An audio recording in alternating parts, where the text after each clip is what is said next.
A sunlit meadow spreads over a gentle hill, dotted with wildflowers in bright yellow and purple bursts. Hazel, a young hare, races across the field, stopping abruptly before a tortoise, beaver, and hedgehog, and a pair of field mice, sending a shower of grass and petals into the air. The animals jump back in shock. The tortoise wobbles, the hedgehog curls up, and the mice cling together. Hazel bounces with pride, points at herself, makes a zooming gesture, and holds up a stopwatch, beaming. The tortoise gives a polite but tired smile. The beaver pats Hazel on the shoulder unenthusiastically.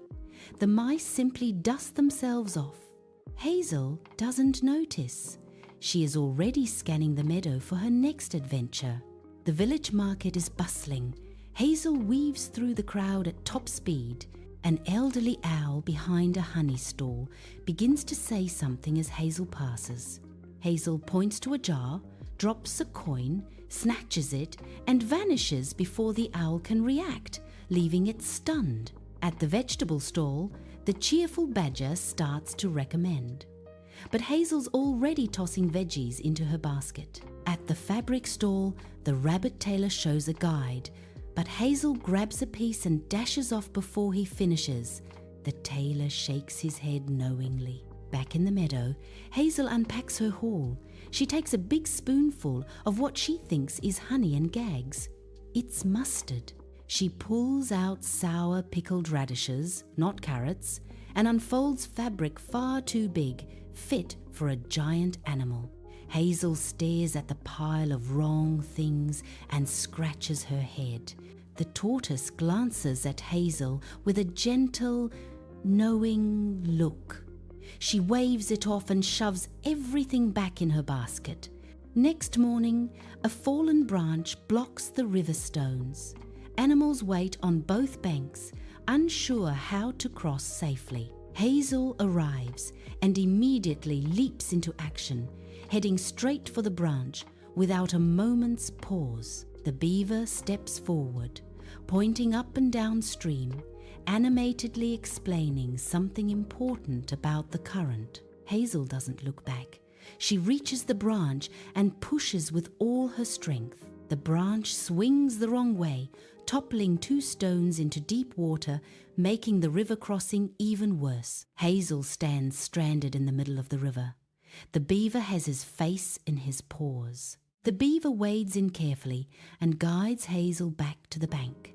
Hazel shrugs it off and trots away. The beaver turns back to the river, studies it patiently, and points to a hidden route upstream, flatter rocks that were always there but had gone unnoticed. The animals begin crossing safely, one by one.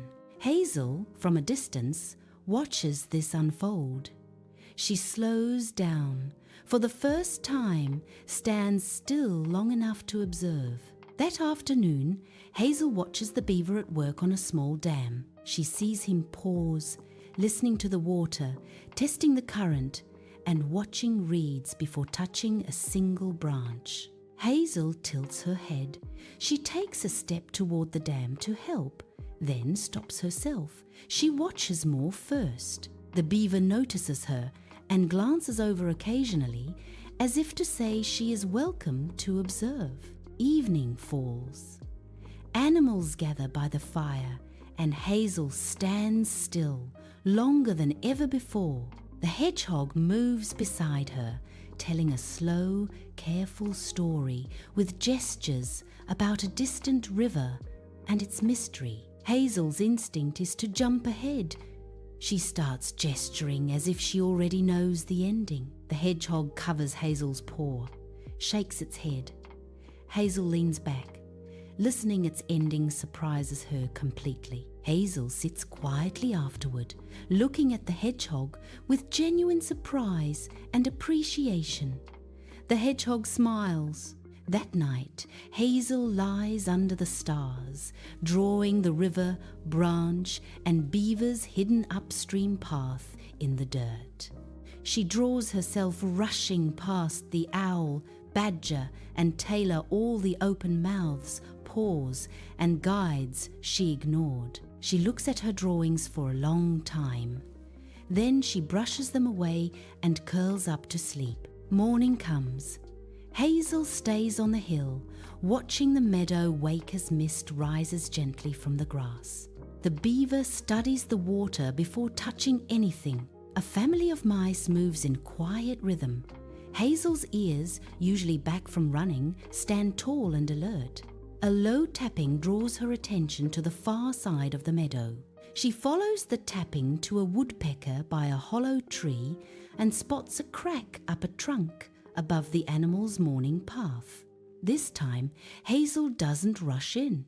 She watches, studies the direction of the crack, notes how the branches lean. She finds the beaver and shows him what she saw. He follows, studies the tree closely, and nods with concern. Together they study it. The beaver makes a decisive gesture the tree must come down away from the path. Hazel follows his lead, passing tools and watching signals as the cracked tree falls safely. The morning animals arrive to see the work complete. The tortoise slowly reaches Hazel, resting a worn paw on her shoulder, eyes warm and steady. She nods softly. The seasons change.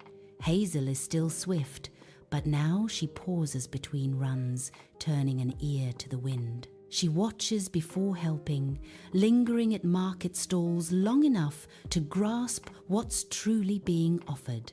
She returns to the honey stall, standing still with ears raised. The elderly owl beams and excitedly explains every jar.